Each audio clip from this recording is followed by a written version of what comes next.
ne pèse jamais ses mots. Cube Radio. Chronique nutrition avec Isabelle Huot. Là, on va parler d'un sujet très, très important. C'est toujours le cas. Mais en plein été, l'hydratation. Il y a plusieurs débats autour d'hydratation. Combien il faut boire d'eau? D'ailleurs, avant de te lancer, là, parce qu'il y a un débat à l'interne ici, c'est quoi la quantité d'eau qui est recommandée? Est-ce que ça a rapport avec le poids? Est-ce que ça a rapport avec le sexe?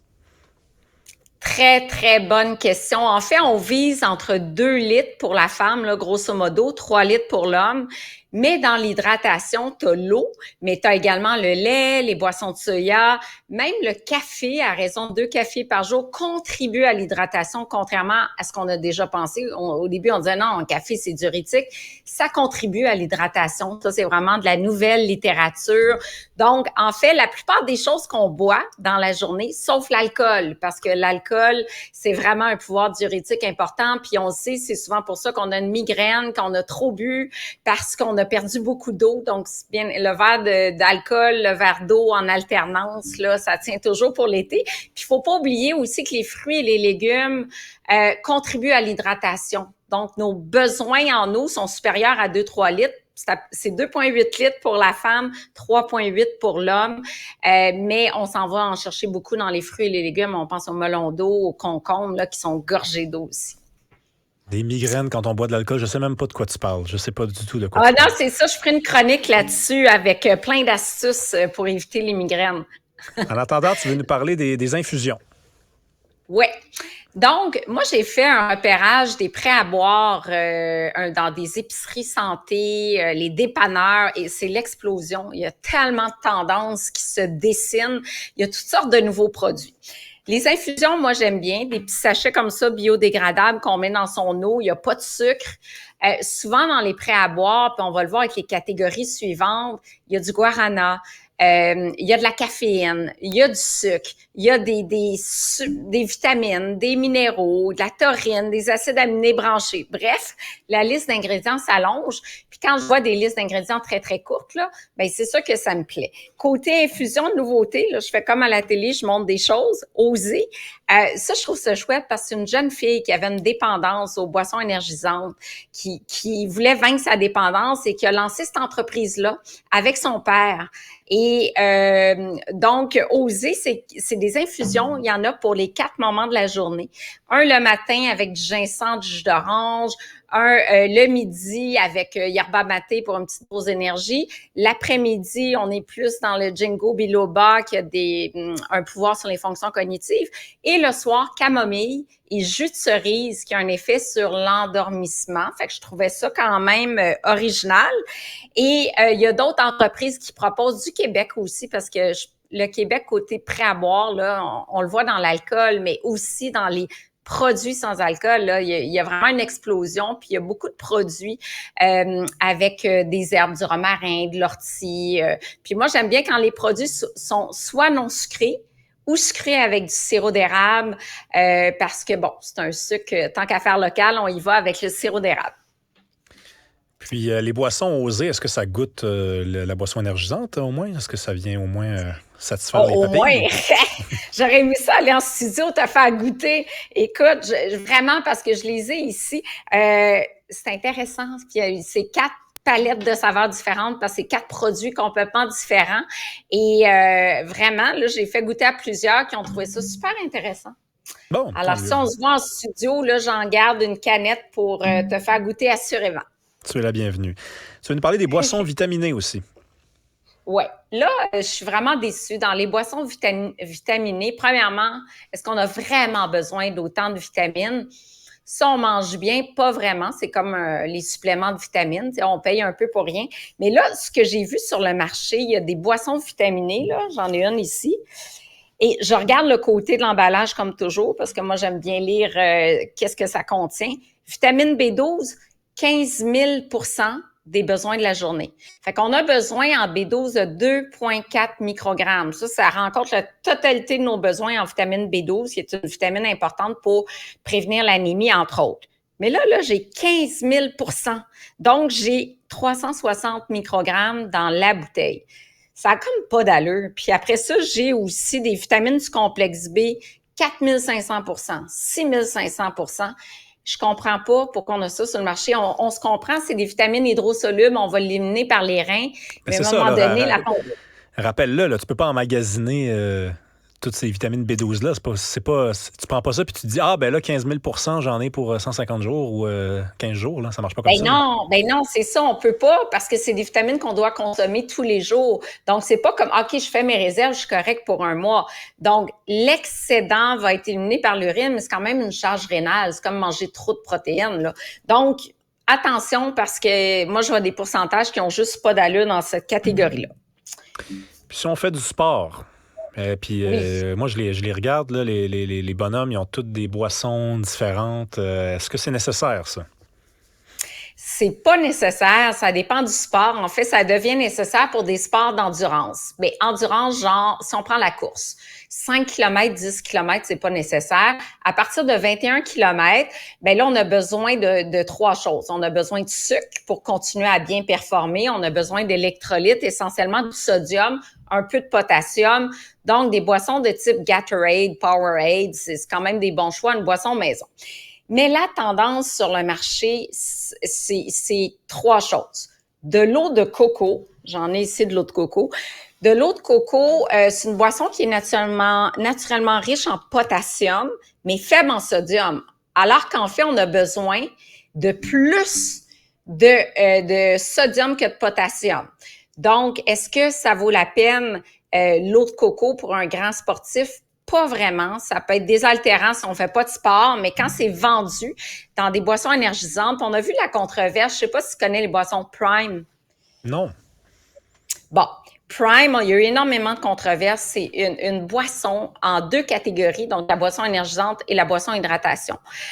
Prime, ça a été lancé par deux influenceurs américains qui ont plusieurs millions d'abonnés. Et la boisson énergisante, elle a été retirée du marché il y a 2 semaines au Canada parce qu'elle contenait trop de caféine par rapport à la législation qui dit de ne pas dépasser 180 mg de caféine par unité vendue.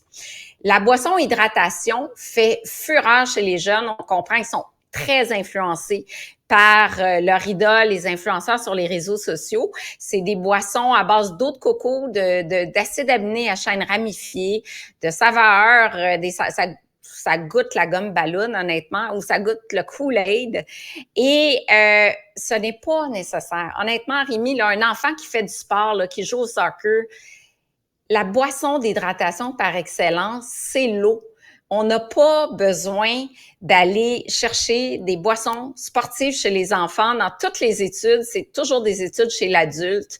De là à dire à un jeune de 10 ans, 12 ans, tu joues au soccer, il faut que tu prennes une boisson pour sportif. C'est pas recommandé pour l'instant.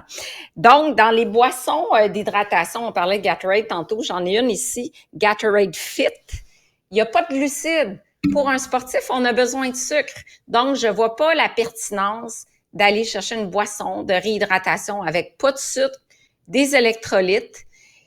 Les seules conditions où ça pourrait être utile, là, ça serait vraiment, par exemple, une grosse canicule, puis on fait un effort de courte durée, genre un jogging de 5 km, fait qu'on c'est 30 minutes à peu près en moyenne. Et là, on n'a pas besoin de sucre parce que l'effort est de courte durée, puis on a tellement transpiré que là, on va aller chercher un petit peu d'électrolytes. Mais sinon, la plupart des boissons pour sportifs que j'ai analysées ne rentrent pas dans les recommandations de nutrition sportive. Donc, en fait, c'est comme de la fausse représentation. C'est une espèce de publicité qui vise à convaincre les gens qui sont en train de consommer quelque chose qui est bon pour leur performance, mais il n'y a pas du tout, il n'y a rien qui est offert par le breuvage en réalité qui est bon pour la performance.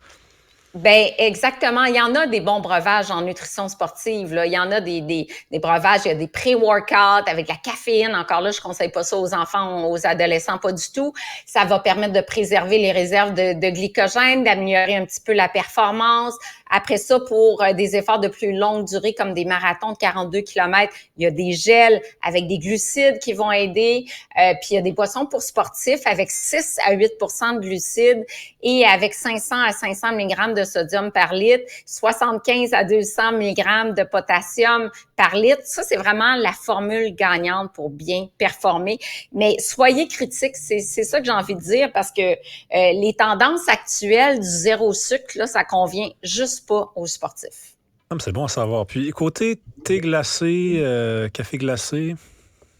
Ouais, bien là, le thé glacé, il y a souvent beaucoup de sucre, là. Je rappelle que l'OMS nous dit de ne pas dépasser 12 cuillerées à thé de sucre ajouté par jour.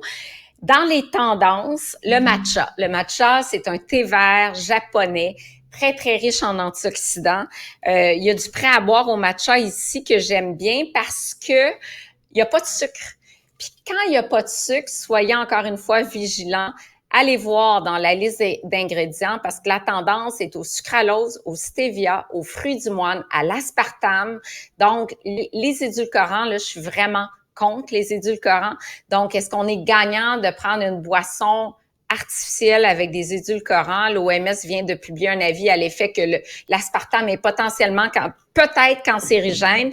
Donc, restez le plus naturel possible.